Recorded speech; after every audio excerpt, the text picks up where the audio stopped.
Padre, yo te quiero amar y tocar tu corazón y rendirme a tus pies, oh mi Señor. Quiero estar cerca de ti y adorarte con todo mi ser y rendirte toda gloria. Pues buenos días, mis amados. Nuevamente es un gozo el poder estar delante de la presencia de nuestro Padre Celestial y poder llevar este mensaje ahí hasta sus hogares, en donde nos encontramos o se encuentran recluidos debido a la contingencia que el mundo entero está enfrentando. La palabra de Dios es ese alimento espiritual que nos hace estar de pie y que nos impulsa a seguir adelante. Hoy vamos a poner en sus manos, en las manos del Señor, este mensaje, pidiendo que sea su Espíritu Santo el que toque nuestros corazones, el que hable en nuestras vidas y que salgamos, después de haber escuchado esta palabra, edificados en nuestra vida espiritual y con la fortaleza y la firme convicción de que tenemos un Dios todopoderoso que está al control de todas las cosas. Vamos a poner en manos de Dios la palabra de esta mañana. Padre, le damos gracias, mi Señor, en esta mañana preciosa que usted nos ha dado y que ha diseñado especialmente para nosotros, por su infinito amor y su misericordia. Gracias por la vida, por las familias, gracias por las bendiciones que nos ha dado, Señor, hasta el día de hoy.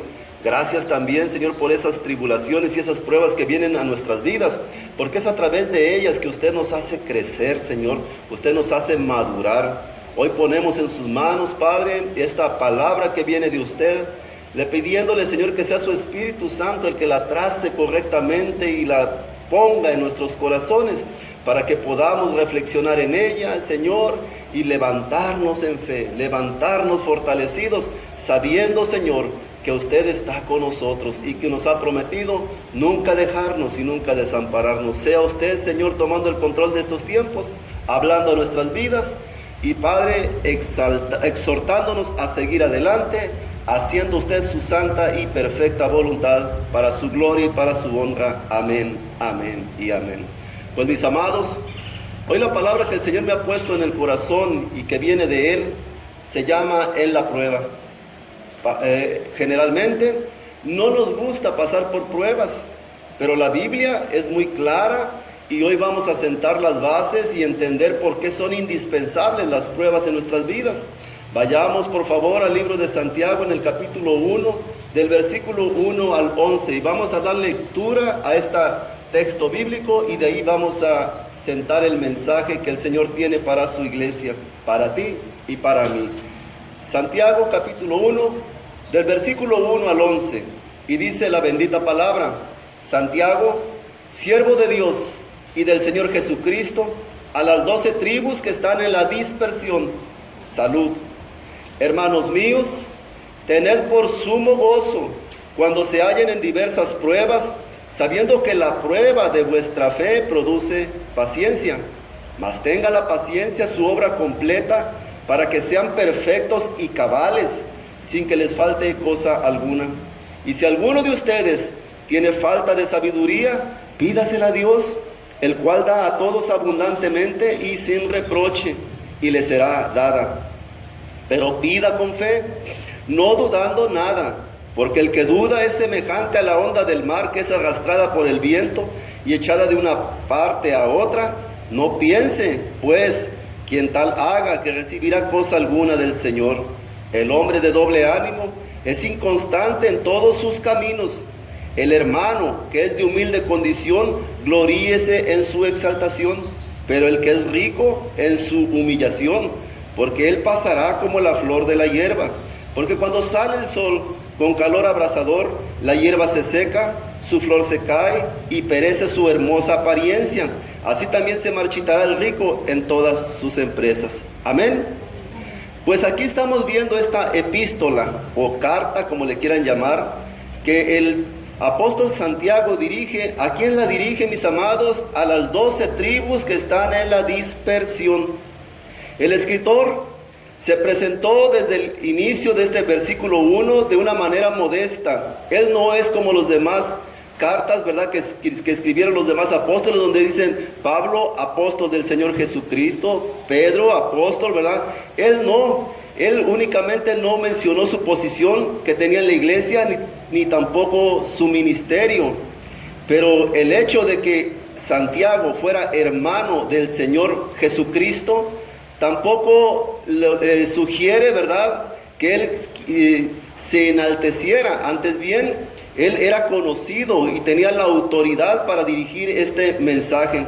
Quiero decirles algo, mis amados. Aquí vemos la epístola universal de Santiago, pero este Santiago es el mismo Jacobo que se menciona en el Nuevo Testamento. El nombre de Santiago, su nombre original es Jacobo, pero fue al traducirse al griego que se le cambió el nombre por Santiago.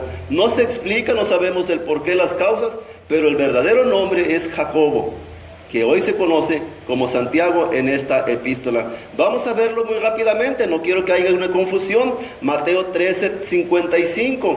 Y en Mateo 13:55 vamos a dar más rapidito un poquito de historia, ¿sí?, para poder tener una correcta interpretación. Mateo 13:55 nos dice Jesús en Nazaret, desde el 53. Aconteció que cuando terminó Jesús estas parábolas, se fue de allí, y venido a su tierra, les enseñaba en la sinagoga de ellos, de tal manera que se maravillaban y decían: ¿de dónde tiene este sabiduría y estos milagros?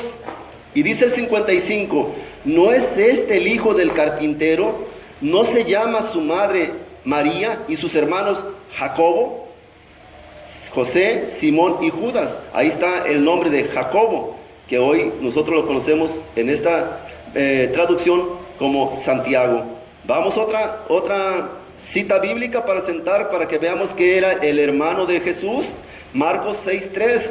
En Marcos 6:3 también nos hace mención acerca de esto. Estamos sentando precedentes para tener una correcta interpretación de todo lo que vamos a hablar el día de hoy.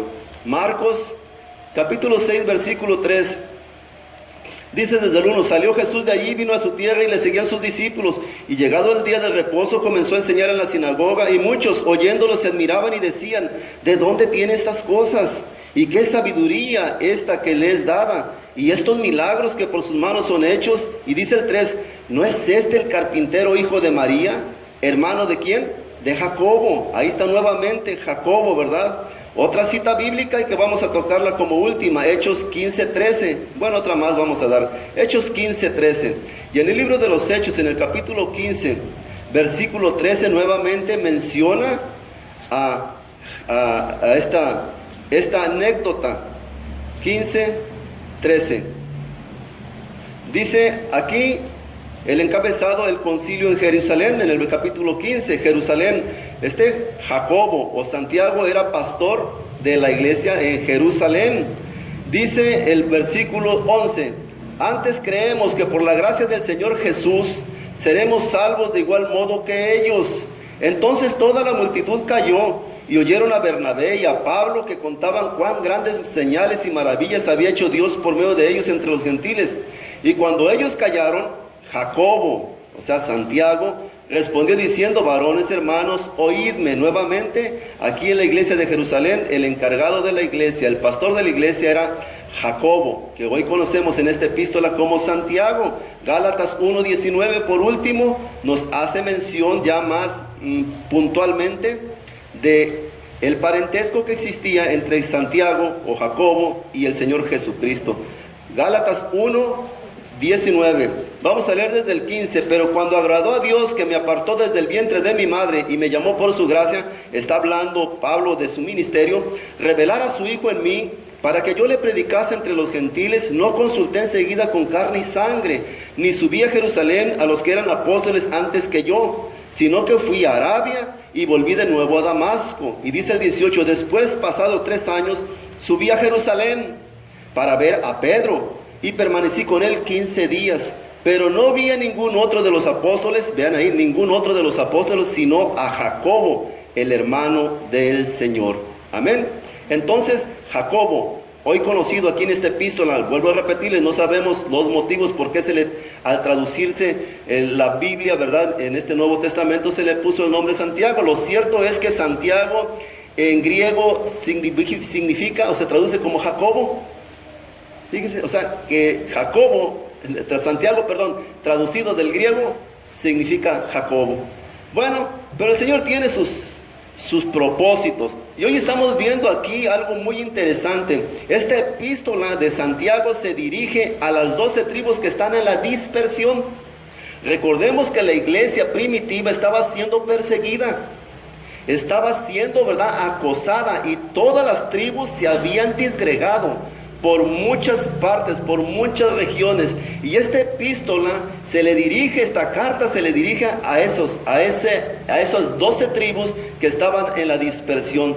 Y la palabra dispersión, ¿verdad?, se refiere a la diseminación, ¿verdad?, de las tribus. A donde quiera que iban, ¿verdad?, el propósito de esta carta es que ellos escucharan y entendieran lo que el contenido de la misma dice, porque el propósito de esta carta significa y tiene que ver con la madurez espiritual. Por eso empieza esta palabra diciendo, ¿verdad?, siervo de Dios y del Señor Jesucristo, a las 12 tribus que están en la dispersión, y les dice salud. O sea, la palabra salud significa que es el anhelo, el deseo del corazón del apóstol Pablo, que a donde quiera que estén ellos gocen de cabal salud, que estén bien, que se encuentren fortalecidos. Nosotros tenemos que entender eso, que van a venir pruebas a nuestras vidas, ¿verdad? Por eso se llama el mensaje de hoy, es la prueba. Y es algo tan hermoso. Vamos a empezar con el versículo 2.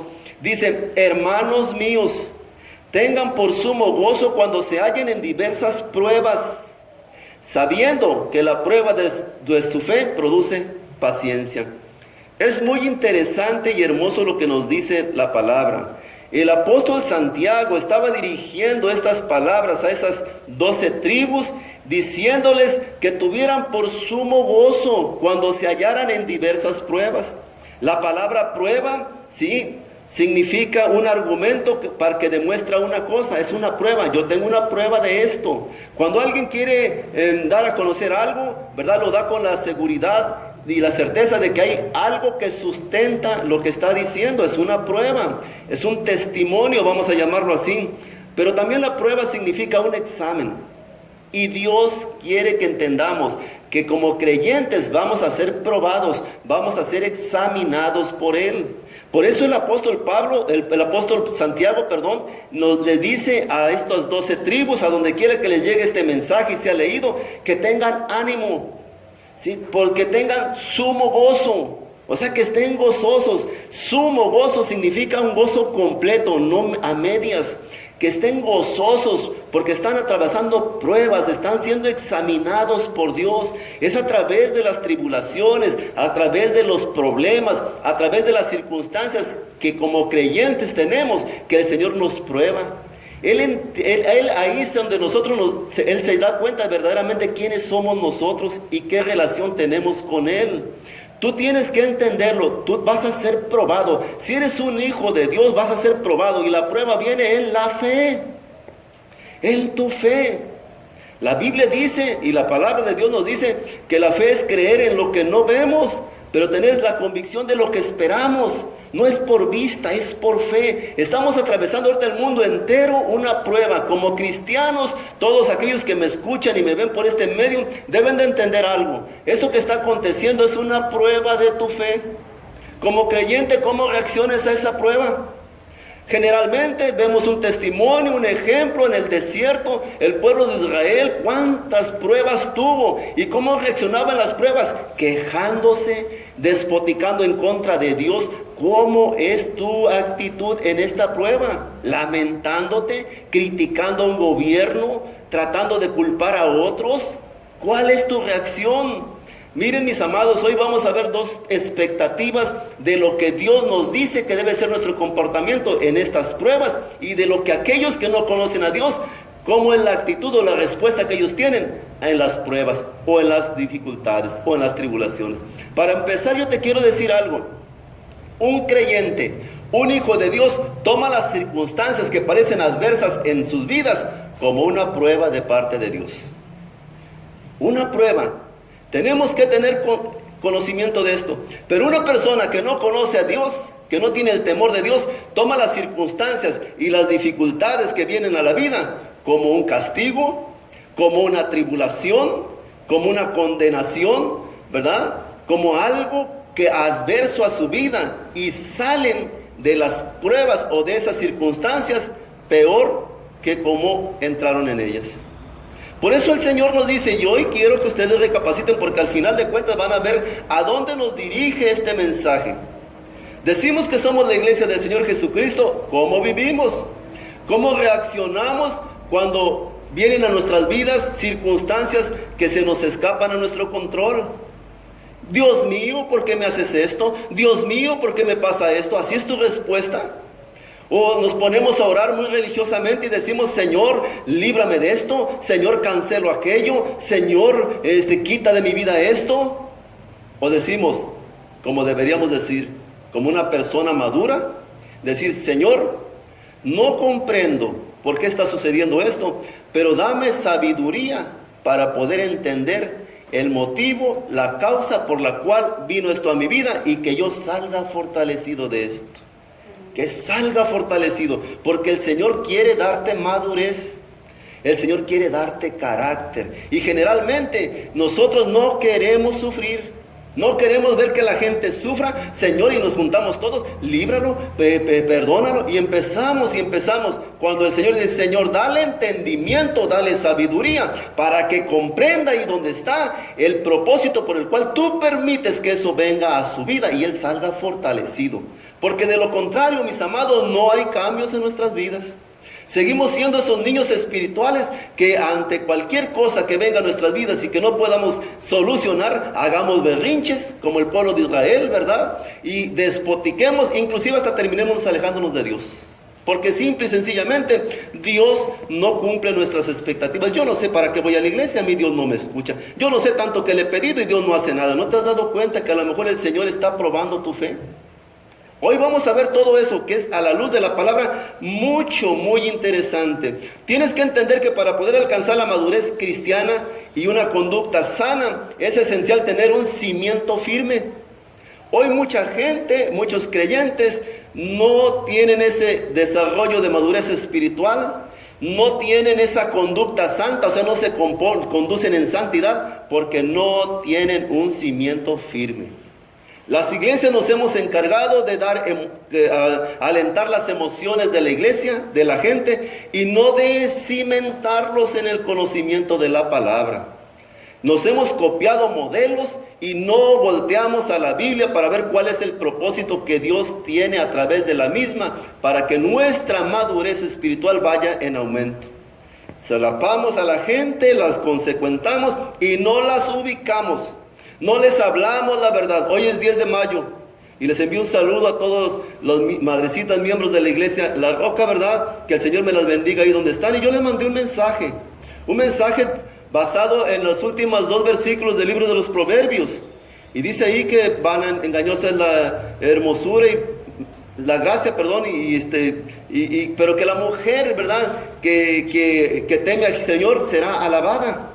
La mujer que teme al Señor. Y la gente y las mujeres esperan que nosotros las alabemos, pero ellas temen al Señor. Ahí está la respuesta. Si tú tienes como mujer el temor de Dios, no necesitas esperar nada. La gente te va a alabar.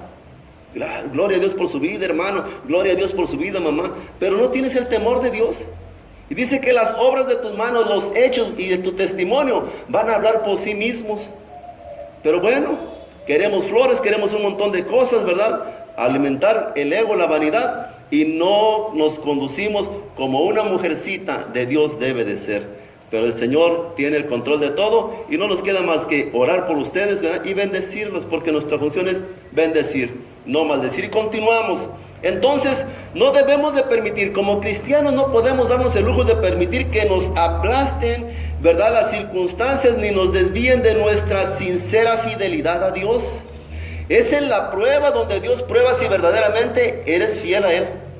Es en esa prueba donde verdaderamente Dios, Él se entera de a quién le has entregado tu corazón. Él espera de ti fidelidad, obediencia, ¿verdad?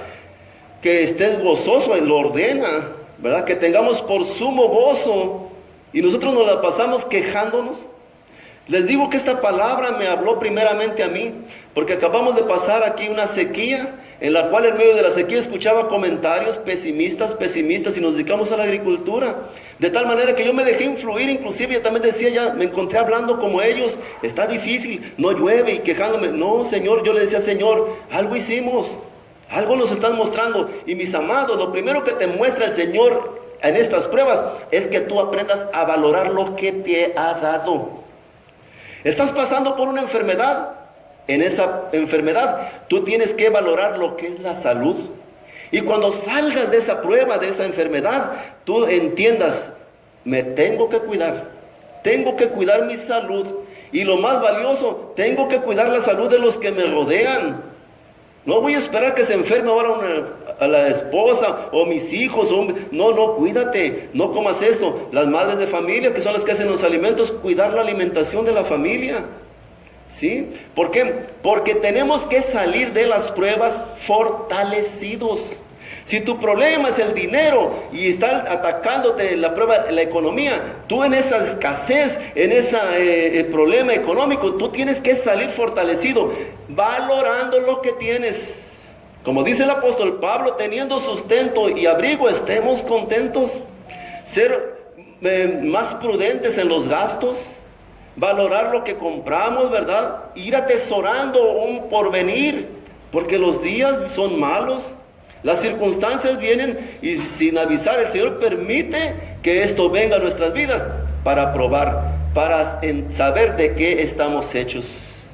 Si tu problema es una situación en la familia, pues tienes que valorar la familia y poner más atención en la familia. Sales de la prueba fortalecido, no sales igual de necio.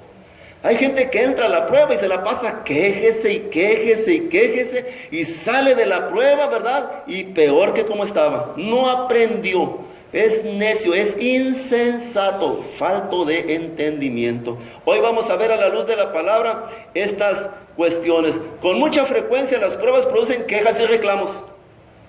Muy frecuentemente yo no he escuchado a alguien que esté pasando una prueba que esté feliz, ¿verdad? Siempre lo escuchamos quejándose. ¿Cómo le ha ido, hermano? Pues mal, aquí estoy pasando, quejándose, ¿verdad? Y reclamos, porque en las oraciones, en vez de darle gracias a Dios y estar agradecidos con Él eternamente, nos quejamos. Señor, mira, yo tanto que hago, mira acá, y mira, cámbialo, y cámbiala, y quítale, y ponle, bueno, puras quejas. Entonces, esta clase de respuesta no contribuye a la madurez cristiana. Si tú te comportas así en las pruebas, mi hermano, eso denota tu inmadurez. Si hoy no te regalaron flores, si hoy no te hablaron tus hijos, si hoy no recibiste un regalo y tú ya estás decaído con los cachetes abajo como mujer y nadie se acuerda de mí y nadie me quiere, es inmadurez. Tú lo que necesitas, y yo se lo decía en el comentario a mi esposa antes de venir a esta reunión, lo que necesitamos es el amor de Cristo en nuestros corazones. Con Jesucristo estamos completos. Yo no necesito que me regalen, yo no necesito que me hablen, que me chulen. Yo lo único que necesito es levantarme, arrodillarme y darle gracias a Dios. Señor, estoy con vida. El mayor regalo lo tengo, eres tú. Y dice la palabra que es mejor dar que recibir. Mujer, tú eres dadora de vida. Si tus hijos no te lo reconocen, no te preocupes. Hay alguien que sí lo reconoce y te va a dar tu premio a su debido tiempo. Entonces, cuando respondemos con reclamos y con quejas, lejos de solucionar las cosas, las empeoran. Entonces las pruebas no deben verse como tribulaciones. Hay quien ve las pruebas como una dificultad, hay quien ve las pruebas como un obstáculo. El cristiano debe verlas como un examen. Y un examen es una evaluación. Gloria a Dios, Él me está poniendo un examen. El Señor significa que me va a promover. Porque los jóvenes cuando van a la escuela y les ponen un examen es para promoverlos, ¿verdad? Para aprobarlos o reprobarlos. Me está poniendo un examen el Señor. Ay, Señor, dice que estemos gozosos cuando nos encontremos en pruebas. Bien, pero la palabra dice ahí, hermanos míos, miren cómo el apóstol Santiago, ¿sí?, se dirige a esos hermanos en la fe y les dice con cariño, hermanos míos. Este mensaje de Santiago no es un sermón, no es un mensaje así duro que les que demuestren quiénes son. No, le está hablando con ternura, porque Él se identifica con ellos. La iglesia debemos identificarnos unos con otros en los problemas. Hermanos míos, tengan por sumo gozo. Ustedes estén fortalecidos, estén alegres. ¿Cuándo tengan por sumo gozo? Cuando se hallen en diversas pruebas. Dice la palabra aquí que cuando nos encontremos en el centro de la prueba, tenemos que estar gozosos, ¿sí? No cuando salgamos de las pruebas. Hay personas que mientras están en la prueba andan tristes, decaídos, mordiéndose las uñas, ¿verdad? Tronándose los dedos, jalándose los pelos, no duermen. Es que estoy en una prueba, hermano. Ay, es que el Señor me está probando. No, y se alegran ya cuando salieron de las pruebas. No, tienes que estar gozoso en medio de las pruebas. En medio, por eso dice, cuando se hallen, o sea, cuando estés en la prueba, no cuando salgas de la prueba. Cuando salgas de la prueba, lo que debes hacer es glorificar al Señor. Pero mientras estés en la prueba, anda con gozo. Hermano, traes problemas. Sí, pero el Señor tiene el control de todo y yo sigo adelante. Y no te ven triste, no te ven preocupado, ¿verdad? Antes, esos eran los problemas que yo veía en todas partes y me acontecía a mí. No salía una cosa, no se daban las cosas, ya andaba preocupado. Ahora digo, Señor, ¿tú sabes por qué estás haciendo? Yo sigo adelante. Antes me faltaba una cuestión o en lo que me dedico yo, y andaba aprensivo y preocupado. Y ahora no, bien tranquilo. Oye, no, Dios tiene el control de todo. Él sabe por qué y Él tiene un tiempo. Yo lo único que hago es confiar, buscarlo a Él, entregarle mi vida a Él, ¿verdad? Y perseverar en sus caminos. Por el fe, para que Él me dé fortaleza. Dice más la bendita palabra, sabiendo, aquí es algo precioso. Dice aquí que tú y yo tenemos que saber, mis amados, al tiempo que tenemos, cuántos problemas no has enfrentado en la vida, cuántas circunstancias no han venido a tu vida. Entonces tú tienes que tener experiencia. A estas alturas tú tienes que tener experiencia. Por eso dice sabiendo, tú ya deberías de saber. ¿Qué cosa deberías de saber? Que la prueba de tu fe produce paciencia. Que Dios está obrando en tu vida. Eso deberíamos de saberlo como hijos de Dios. Que cada vez que venga una dificultad, que cada vez que venga una circunstancia, es porque el Señor está probando tu fe. Dice aquí bien claramente, sabiendo que la prueba de tu fe va a producir paciencia. Está produciendo el Señor paciencia en tu vida a través de probar tu fe. ¿Me están entendiendo? Espero en Dios que sí. Y la palabra paciencia significa la capacidad para esperar con tranquilidad las cosas. Entonces es bonito, a la luz de la palabra y sabiendo las definiciones, nuevamente se las digo. Paciencia es la capacidad para esperar con tranquilidad las cosas. Fíjense bien, la paciencia es la capacidad o la facultad que tú tienes para esperar con tranquilidad las cosas. Vamos a leer entonces con calma el versículo 3. Sabiendo, a estas alturas, dice el Señor, tú ya tenías que saber que la prueba de tu fe produce paciencia. Entonces, el Señor está probando tu fe para que tú aprendas a esperar con tranquilidad las cosas. No andes todo aprensivo, no andes desesperado, sabiendo que el Señor tiene el control de todo y en su tiempo Él te va a dar la respuesta. Por eso la prueba es en la fe, no en lo que veas, es en lo que no ves. El Señor le dijo a Tomás, ¿verdad? Tomás, ¿por qué no creíste? Al Señor se le había aparecido, había estado con los discípulos una semana anterior, ¿verdad? Y se les había mostrado y habían visto sus manos, sus llagas, y no estaba Tomás. Entonces los discípulos le dicen a Tomás, hubieses estado aquí, el Señor estuvo con nosotros. Y él dijo, hasta que yo no vea, no creo. Y la próxima vez él estaba encerrado, y viene el Señor y se pone enfrente de ellos y se dirige a Tomás y le dice, Tomás, ven, mete tus dedos aquí, tu mano en mi costado. ¿Por qué, Tomás? Y cuando lo hizo, ay, Señor mío, Dios mío, dice Tomás. Y le dice el Señor, ¿por qué, Tomás? Porque hasta que viste, creíste. Más dichosos aquellos que sin ver crean. Y tú y yo tenemos que entender que nosotros no nos guiamos por vista, nos guiamos por fe. Aunque se esté esto terrible, aunque digan que la pandemia, aunque digan que la economía, yo tengo fe. Yo tengo fe, el Señor me está probando. ¿Qué está pasando de todo esto? ¿Qué experiencia estoy sacando de todo esto que está aconteciendo en el mundo? Primero, cuidar la salud, cuidar la familia, cuidar la economía, ¿verdad? Y buscar al Señor, porque de Él depende nuestra seguridad, de Él depende, ¿verdad?, nuestra bendición y nuestra confianza. Tenemos que acercarnos más a Dios, porque las señales se están cumpliendo y esta está más próxima cada día su venida. Entonces tenemos que entenderlo. El Señor nos está llamando la atención a todo el planeta, no nada más a nosotros. ¿Y cómo respondemos los cristianos?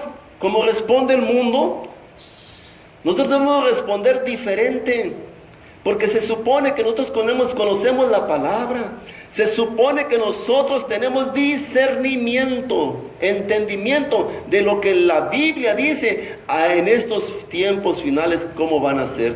Entonces nuestra forma de actitud, nuestra forma de enfrentar las cosas y de vivir debe ser completamente distinta a la del mundo entero. Amén. Dice más: sabiendo que la prueba de tu fe produce paciencia. Paciencia. Vayamos a la palabra del Señor, ¿verdad? En Mateo 5, del 11 al 12. Vamos a complementarlo con unas citas bíblicas. De por sí solo, por el tiempo que tenemos, el mismo mensaje, ¿verdad? Es por demás contundente, pero Mateo 5, del 11 al 12, nos añade un poquito más de claridad en lo que el Señor nos quiere dar a entender.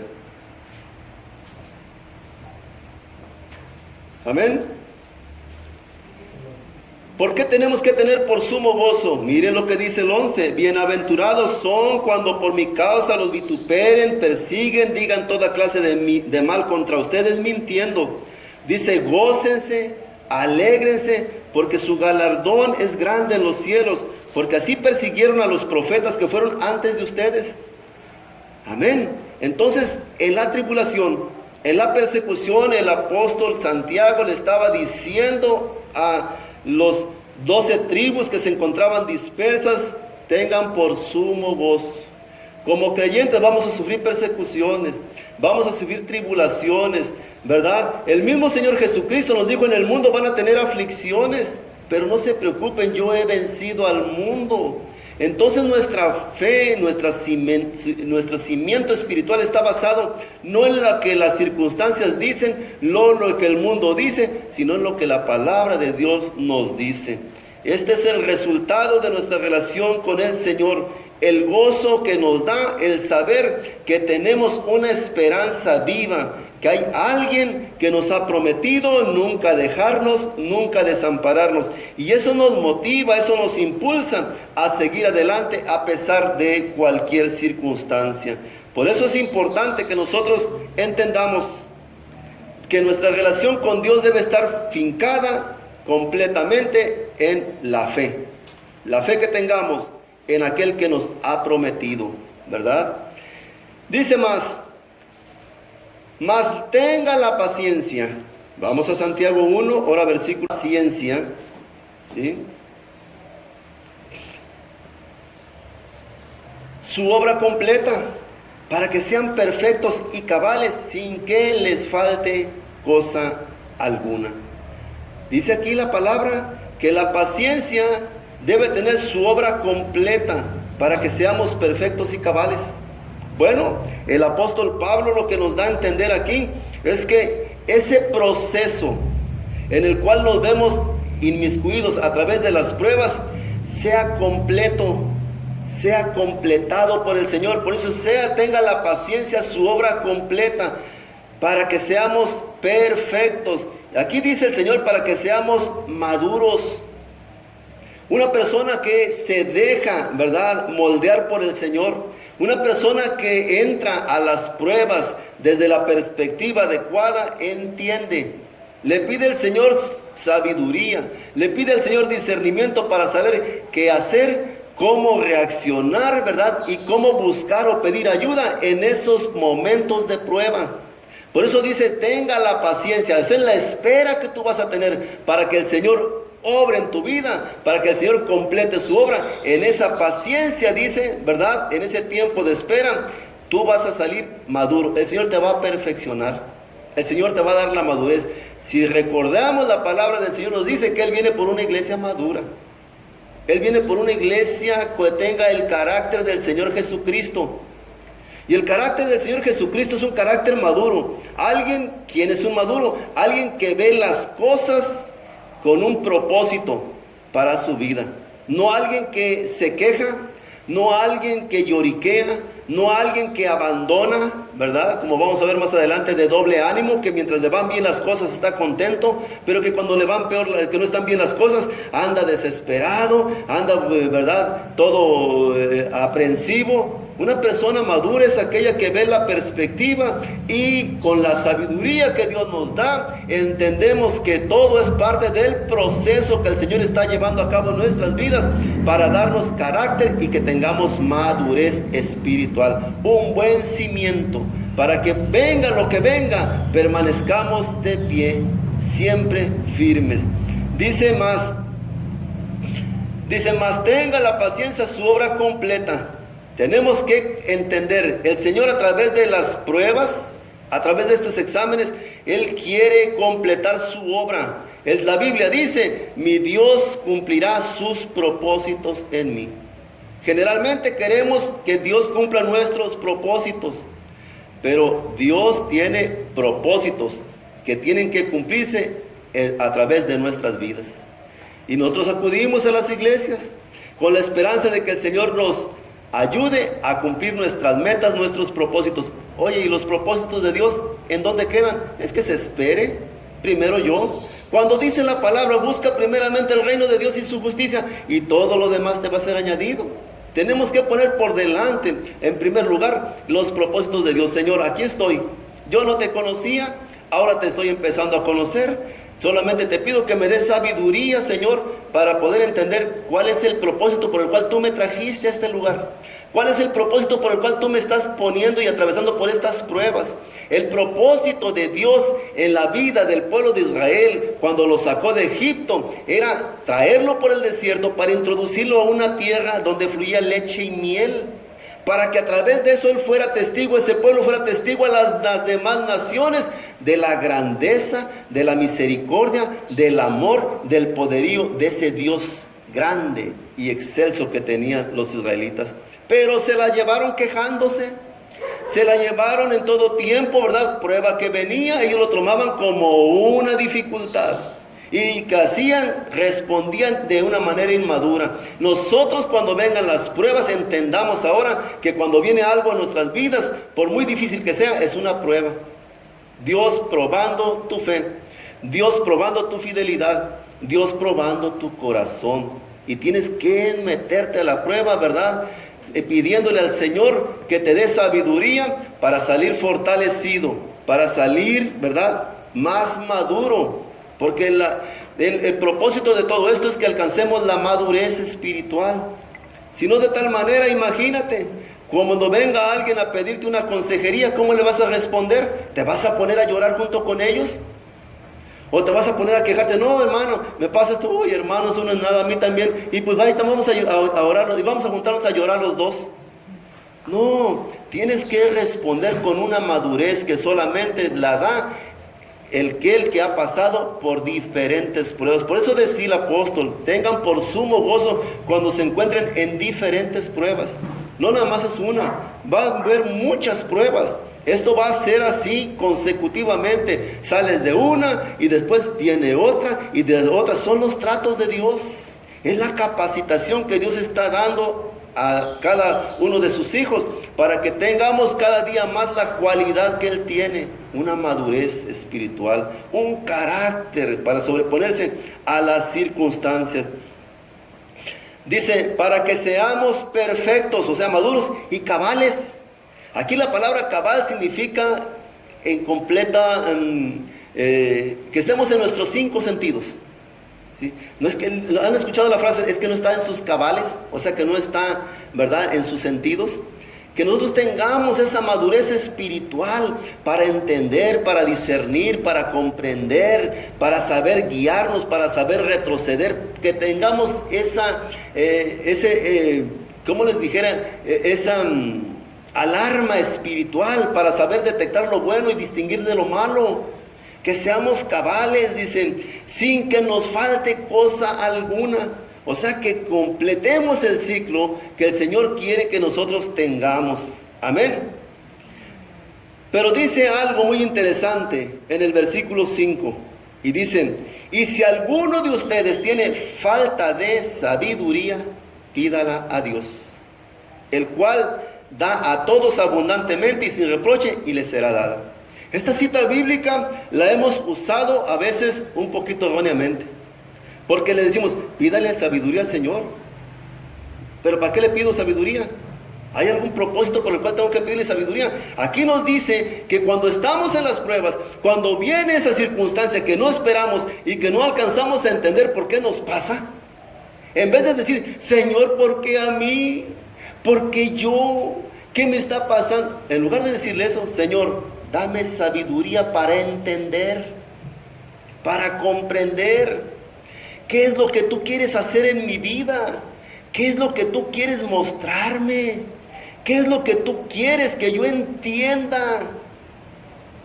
Miren, Job, vayamos rápido a Job. Es el mejor ejemplo de lo que les estoy dando o queriendo dar a entender a través de la palabra.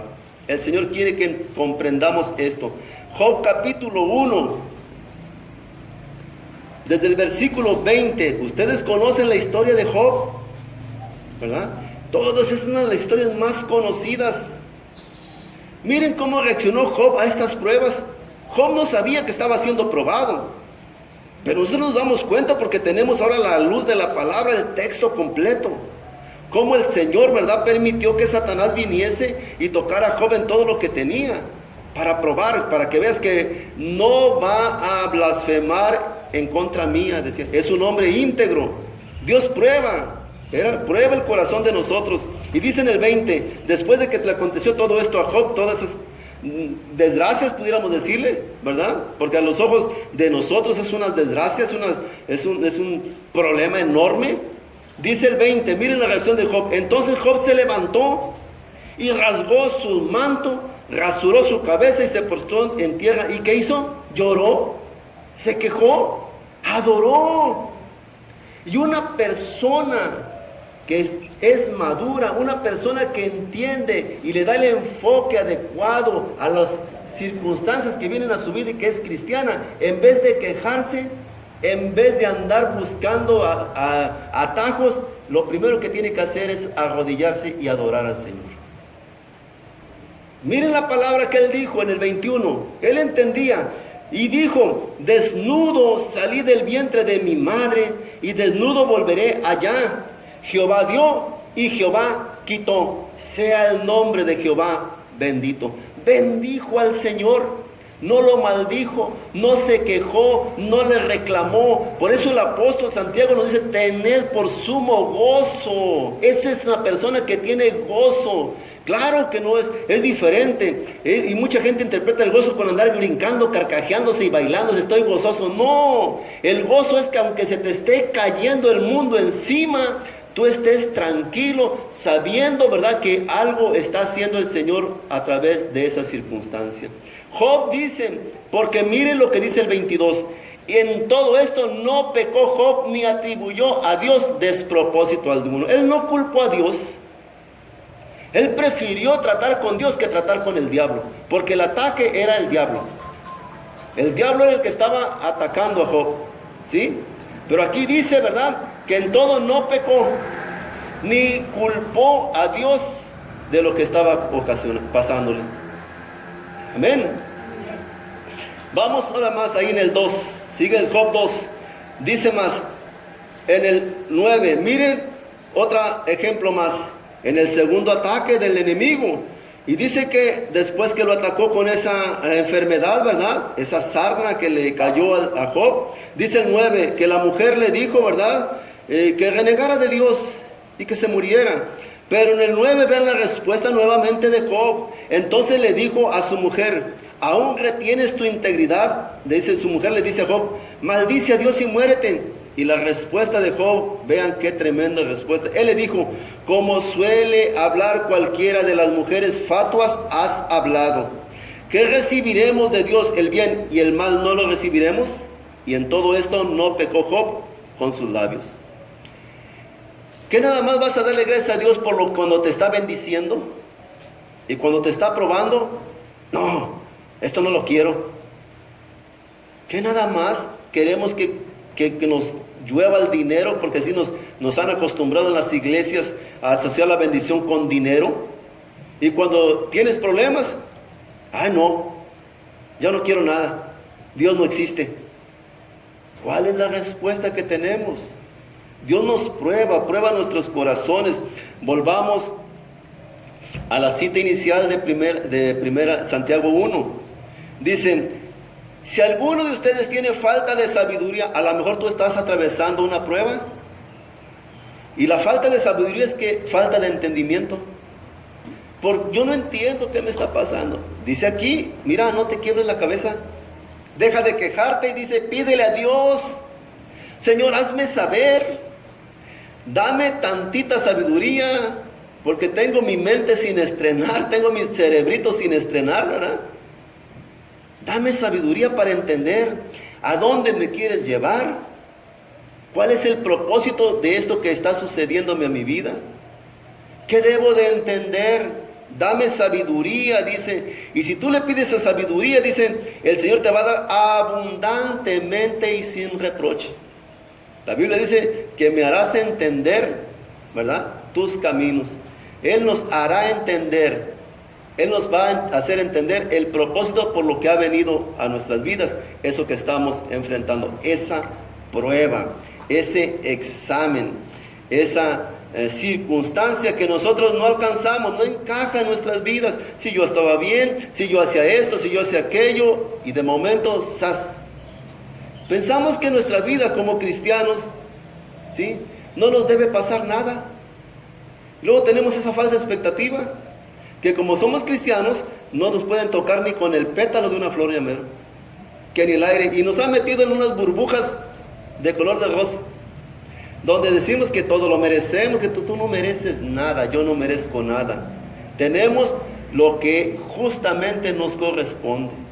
Dios es justo, y Dios te da a ti lo que te corresponde, lo que merecemos, ni más ni menos. Entonces, el hecho de ser cristianos no implica que no tengamos problemas. El Señor Jesús, vuelvo a reiterarlo, nos los advirtió. En el mundo tendrán aflicciones. El apóstol Pablo en el libro de los Hechos dice, es necesario que a través de muchas tribulaciones entremos en el reino de los cielos. Hay tribulaciones, hay aflicciones. Eso no significa que otra cosa más que pruebas, ¿sí? Pero para el creyente son pruebas. Para el no creyente son problemas. Tenemos que enfocarnos desde la perspectiva de Dios. Dios tratando de hacer algo en nuestras vidas. Dice que Él nos va a dar abundantemente y sin reproche. El Señor no te va a reprochar. ¿Cómo eres tonto? ¿Para qué no sabes que no has entendido? Bueno, lo que pasa, mis amados, es que a veces las personas nos hablan. Vamos y pedimos consejería y el Señor nos dice a través de esas personas qué debemos hacer, qué no debemos hacer, cómo debemos reaccionar. Pero nosotros tenemos la disyuntiva, ¿verdad?, de tomar la última decisión. Y por más que te dicen las cosas, vuelves a hacerlas. Y otra vez ahí andas viendo los problemas encima y no sales de la... Estás como el pueblo de Israel, 40 años en el desierto, puros problemas, dando círculos, y no avanzas porque no eres obediente. Si ya te hablaron, ya pasaste una experiencia, vuelves a repetir la misma experiencia, y otra vez la misma experiencia. Tenemos que salir fortalecidos y entendidos que el Señor desea, ¿verdad?, que nosotros dejemos lo que quedó atrás y nos extendamos a lo porvenir. Él tiene un llamamiento a nuestras vidas y Él quiere exaltarnos delante de todas las naciones. A través de las pruebas, a través de tu madurez, Él te va dando ese valor que el mundo no te va a dar y te va poniendo como un ejemplo de lo que es alguien que pone en sus manos su vida en las manos de Dios y que se deja moldear. Hoy en la mañana se me vino a la mente una canción muy bonita, un canto que se llama El Alfarero. Y dice que yo el alfarero, y tú el alfarero y yo el barro soy, moldea mi vida a tu parecer, haz lo que tú quieras, hazme un nuevo ser. Y la misma canción da la respuesta y dice, me dijo, no me gustas, te voy a transformar. En un vaso nuevo te voy a transformar, pero en el proceso te tengo que quebrar. Y por el fuego te voy a pasar. Entonces nadie quiere ser quebrado, nadie quiere ser pasado por el fuego. Todos queremos, ay no Señor, a mí hazme así, nada más dame un parchecito ahí, ¿verdad? Un curita y ya sigo adelante. Tienes que ser quebrado, tienes que ser moldeado, raspado. Toda esa metáfora de lo que es el barro en las manos del alfarero. Esa es la vida que nosotros tenemos delante de Dios. Son las pruebas. ¿Nos duelen? Sí te duele, pero es necesario. Pero ¿qué nos sucede como los enfermos? Están enfermos, les dan el doctor, les da el medicamento y no se lo toman, ¿se van a aliviar? No se van a aliviar, siguen enfermos. Tenemos que entenderlo, que si verdaderamente queremos seguir adelante y madurar, alcanzar la madurez que el Señor desea que tengamos toda la iglesia del Señor Jesucristo, tenemos que pasar por pruebas. Son inevitables las pruebas. Un joven o un joven que se mete a estudiar, ¿verdad?, y que no quiera pasar pruebas, ¿va a seguir adelante en su carrera? No.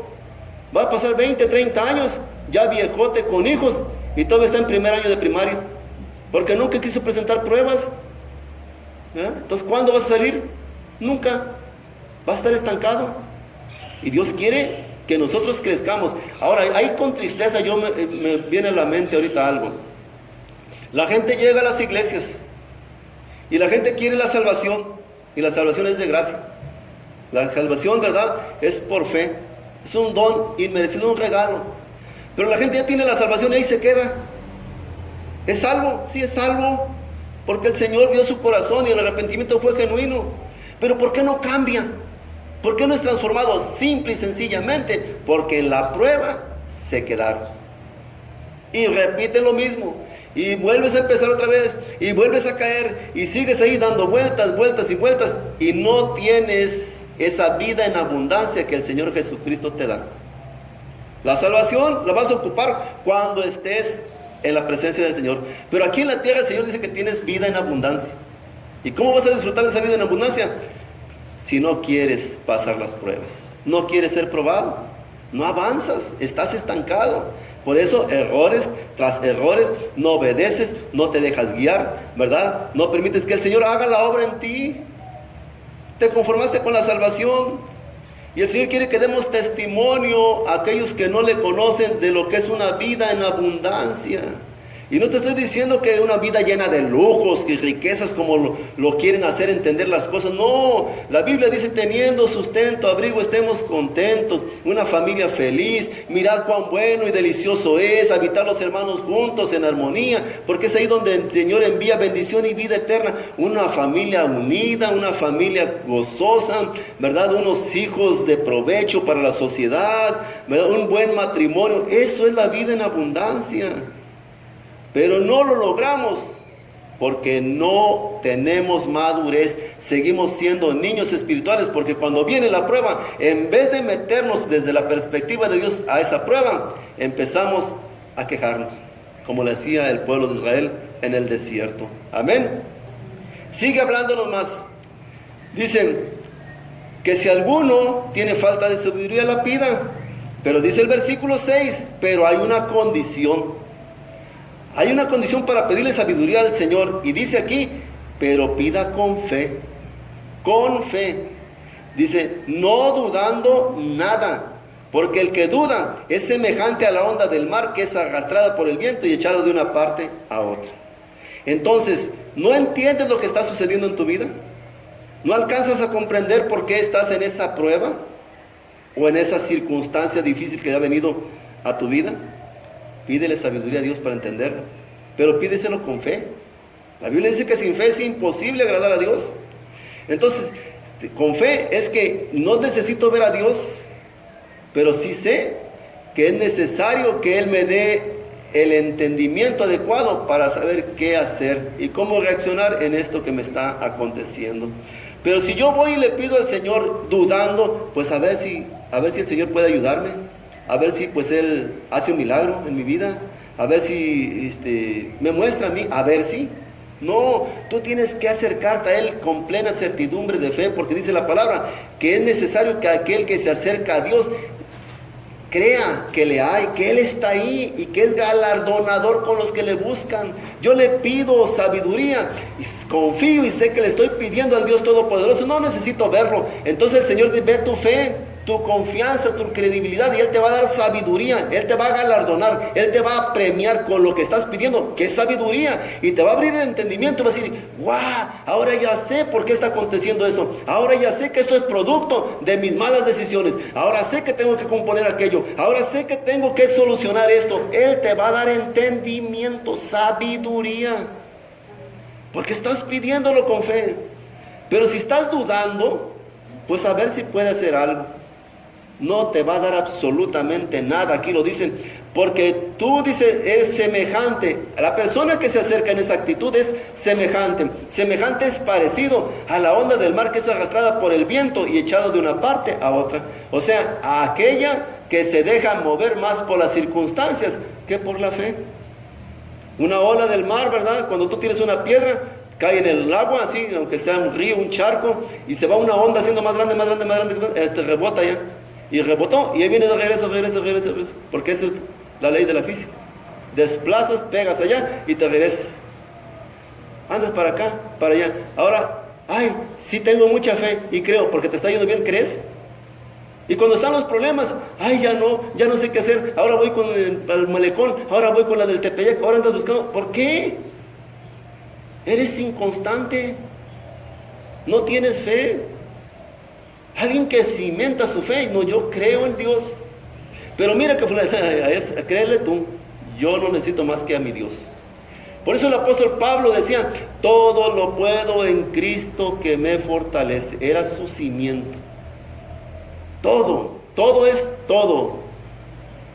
Tengo un Dios de lo imposible. Tengo un Dios misericordioso, un Dios que me ha prometido no dejarme y no desampararme, y yo le creo.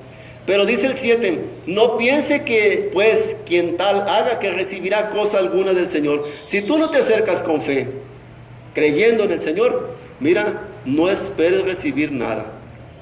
Porque dice más en el 8, porque eres un hombre o una mujer de doble ánimo, y un hombre de doble ánimo o una mujer es inconstante en todos sus caminos. Ahorita estás alabando al Señor, y mañana andas en una peregrinación, pasado andas con los brujos, después andas con la muerte. Eres inconstante. Y una persona que es inconstante no tiene firmeza, no tiene dirección, no se deja guiar. A donde le dicen las circunstancias, allá vas. Viene un compadre, una comadre, te dice, mira que allá hay un brujo, ahí vas con el brujo. Mira que allá te echan las cartas, ahí vas que te echan las cartas. Mira que el horóscopo, ya andas probando en todo. Cuando tu confianza debe estar puesta en el Dios eterno, el Dios que hizo los cielos y la tierra. Por eso dice, el hombre de doble ánimo es inconstante en todos sus caminos. Doble ánimo significa, ¿verdad?, doble pensamiento. Ahora quiero esto, al rato pienso acá, al rato creo en esto, al rato creo allá, al rato soy cristiano, al rato estoy con los testigos, al rato estoy con los mormones, al rato estoy en la metafísica, al rato. Inconstante en todos tus caminos. Acuérdense que la epístola esta es una epístola de ánimo, para que ellos entiendan que en esa dispersión, en esa persecución, las 12 tribus entendieran que es a través de esas persecuciones que el Señor les estaba exhortando, orillando a que tuvieran madurez. Más adelante lo dicen. Por eso dice el 9, el hermano que es de humilde condición, gloríese en su exaltación. Hay alguien que es de humilde condición, pero que ha entendido, ¿verdad?, que está dentro de los propósitos de Dios a través de las pruebas. Dice que se va a gloriar cuando Dios lo exalte, porque la palabra de Dios dice en Primera de Pedro, vamos rápidamente, ¿verdad? a Primera de Pedro, allá adelantito.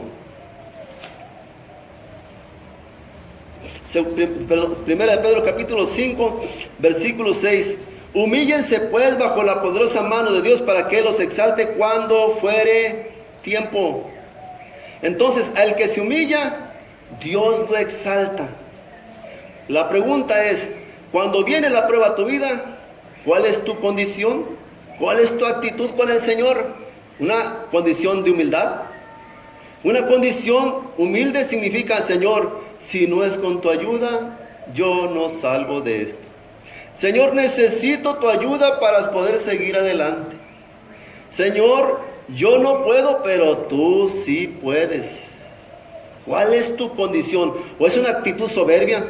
Mira, no hay problema, yo salgo, yo lo soluciono, no necesito, ya está bien, tengo dinero, tengo esto. Mira, mi hermano, tú que me estás escuchando y viendo por este medio, no importa tu dinero, no importa tus capacidades, no importan tus aptitudes que como ser humano tengas. Si no te humillas delante de Dios, Él te va a humillar. Por eso dice aquí el Señor, a través de la palabra, en la epístola de Santiago, el hermano que es de humilde, el hermano que es de humilde condición, gloríese en su exaltación. ¿Qué significa esto, mi amado? Estamos viendo que tenemos que tener por sumo gozo cuando estemos en diversas pruebas. Y en las pruebas se humilla. El que se humilla en las pruebas y pone todo en manos de Dios y le pide sabiduría y se deja conducir y acepta que lo que está sucediendo es que Dios lo está examinando, que Dios lo está probando, dice que va a salir exaltado. Pero todo lo contrario en el 10, pero el que es rico en su humillación, pero el que es rico en su humillación, porque él pasará como la flor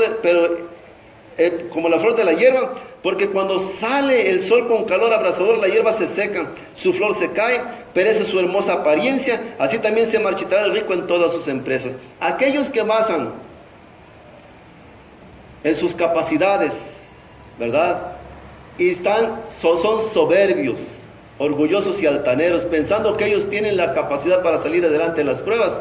Dice aquí que les va a suceder, como metafóricamente lo dicen, como dice la flor, pasará como la flor de la hierba, la flor de la hierba, porque cuando salir el sol, ¿verdad? Con calor abrasador, son las pruebas, viene la prueba a tu vida, te vas a secar, la hierba se seca, y dice, su flor, aquello que era la gloria del hombre, aquello que le daba orgullo, aquello que lo hacía sentirse, ¿verdad?, por encima de los demás, ¿qué puede ser? Tu dinero, puede ser tu hermosura, puede ser tu profesión, puede ser tu posición social, eso que te da orgullo es la flor, dice, ¿sí? Dice, se cae y perece su hermosa apariencia. Y dice por eso así también, se marchitará el rico en todas sus empresas. Vayamos a Isaías 40 del 6 al 7. Isaías 40 del 6 al 7. Y aquí nos habla de esta cita bíblica como punto de referencia. Voz que decía, da voces. Y yo respondí, ¿qué tengo que decir a voces? Que toda carne es hierba y toda su gloria como flor de campo. La hierba se seca y la flor se marchita, porque el viento de Jehová sopló en ella. Ciertamente como hierba es el pueblo, séquese la hierba, marchítese la flor, mas la palabra del Dios nuestro permanece para siempre. Ahora veamos lo que el Señor nos da a entender en estas citas bíblicas. El Señor le dice al profeta Isaías que anunciara, que diera a conocer a su pueblo y que le dijera esta metáfora como un ejemplo de lo que era la vida, de lo que era, ¿verdad?, la presencia de Dios en la vida de alguien que confía en Él. Y le dice, da voces.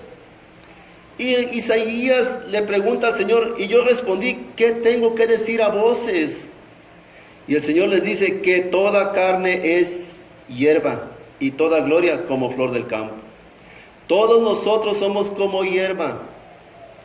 La hierba tiene un término, un tiempo. No es permanente, no es eterna.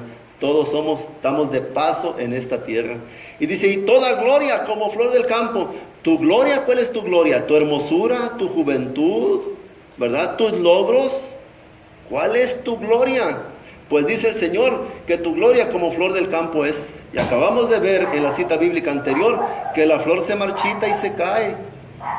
Todo aquello que tú tienes de nada va a servir. Job, ¿verdad? Dice, desnudo salí del vientre de mi madre, desnudo volveré. ¿Qué te vas a llevar de esta vida? Nada. Pero dicen, por eso ponen el 7, la hierba se seca, para que entendamos. Tú ahorita estamos fuertes, pero va a llegar un día en que vamos a tener una edad, o bien una enfermedad, o una tribulación, y esto que nos daba vigor, que estábamos acá como bien mameis, al rato vamos a dar los huesitos ahí nada más como matracas tronando las rodillas. ¿Por qué? Porque no hemos entendido. Dice, la hierba se seca y la flor se marchita. Aquello que nos daba orgullo y que nos hace sentir superiores a otros, al rato no tenemos. Teníamos dinero, ya no tenemos nada. ¿De qué presumimos? Tu confianza estaba puesta en el dinero, en las cosas materiales, no en Dios. Dice, la flor se marchita porque el viento de Jehová sopló en ella. Cuando dice el viento de Jehová, es que los tratos del Señor, las pruebas que el Señor puso, no las pasaste. Saliste reprobado. Ciertamente como hierba es el pueblo. Delante del Señor somos todos nosotros como hierba. No debemos de gloriarnos, no debemos de ufanarnos. Todo lo que tenemos, nada es nuestro, todo es de Dios. Y Él, en su tiempo, ¿verdad?, nos va a pedir cuentas de todo ello. Y dice el 8, séquese la hierba, marchítese la flor, mas la palabra de Dios nuestro permanece para siempre. Mis amados, hay algo que es eterno, algo que va a permanecer, y es la palabra del Señor. Esta tiene un cumplimiento. Que si el Señor nos dice que en el mundo tendremos aflicciones, es porque las vamos a tener. Que si el Señor nos dice que nos debemos de gozar cuando estemos en diversas pruebas, tenemos que hacerlo. No entendemos por qué me puedo gozar. Yo no entiendo por cómo me puedo gozar. Pídele sabiduría al Señor. Pídele sabiduría. En lo personal es un gozo. Un gozo es algo un contentamiento interno que te dice, échale ganas. El Señor te está puliendo. El Señor está haciendo su obra en ti. El Señor quiere llevarte a otra dimensión. El Señor quiere llevarte a otro nivel de madurez. El Señor tiene grandes cosas que darte. El Señor quiere que descubras lo maravilloso, ¿verdad? La bendición que es ser un hijo de Dios y cumplir el propósito de Él a través de nuestras vidas. Pero es a través de la madurez. ¿Y cómo vamos a adquirir madurez? A través de las pruebas. Porque las pruebas producen paciencia. En otra parte, o de otra manera, cuando venga a tu vida una prueba, tú ya no vas a andar aprensivo. Porque a través de las pruebas dice aquí muy claramente, sabiendo que la prueba de tu fe produce paciencia. Y vuelvo a repetir, la paciencia es la capacidad para esperar con tranquilidad las cosas. La capacidad para esperar con tranquilidad las cosas. Tú le dices, Señor, dame paciencia, cuidado con lo que pides. Es que no me tienen paciencia. Es que no tengo paciencia. Y en una de esas que tú te pongas a orar, le dices, Señor, dame paciencia para soportar a esta mujer. Cuidado con lo que estás pidiendo, porque te va a mandar pruebas. Porque la única forma en que tú tengas paciencia es a través de las pruebas. Y después vas a andar con problemas. Ay, Señor, si te pedí paciencia, no problemas. A través de los problemas vas a tener paciencia. Así es que no aguanto a mis hijos. Señor, dame paciencia para soportar a estos chamacos. Te van a hacer la vida de cuadritos. Mejor en lugar de pedir paciencia al Señor, dame sabiduría para entender cómo tratar a mis hijos, para entender cómo tratar a mi esposa, a mi esposo. para comprender, para soportarnos. Dame sabiduría. ¿Cómo puedo hacer para soportarlo? Para que me soporten y viceversa. Porque no entiendo, pero tú lo sabes todo. Cierra tus ojos, Padre. Gracias te damos en esta hermosa tarde ya, Señor, por esta palabra. Hoy, Señor, nos has revelado a través de la misma que tú deseas que nosotros alcancemos la madurez que un hijo tuyo, Señor, que la iglesia tuya debe de tener. Y es a través de las pruebas que tú nos pules, que tú nos das, Señor, esa madurez que todos necesitamos. Porque las pruebas van a venir a nuestras vidas una y otra vez.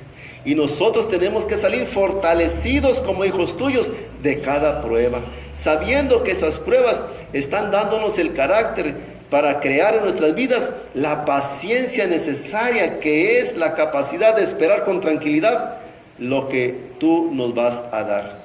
Gracias te damos porque usted ha tenido paciencia con nosotros. Porque hasta este momento usted no nos ha dejado, no nos ha desamparado, no nos ha desechado. Y eso, Señor, provoca un gozo en nuestros corazones, porque indica de que somos sus hijos.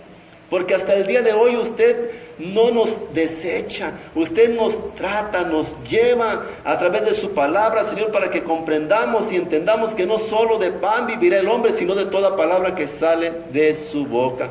Gracias le damos por las esposas que usted nos ha dado, por los esposos, por los hijos, por la familia, Señor, que nos ha dado en esta tierra, por nuestros nietos. Bendecimos nuestras generaciones en el nombre de Jesús y declaramos, Señor, que nosotros y nuestras casas le serviremos a usted, Padre eterno, y a usted sea la gloria, a usted sea la honra, el honor y la magnificencia, y sea su nombre enaltecido por los siglos de los siglos. Amén, amén y amén. Gloria a Dios. El Señor me los bendiga, mis amados, y los esperamos la próxima reunión.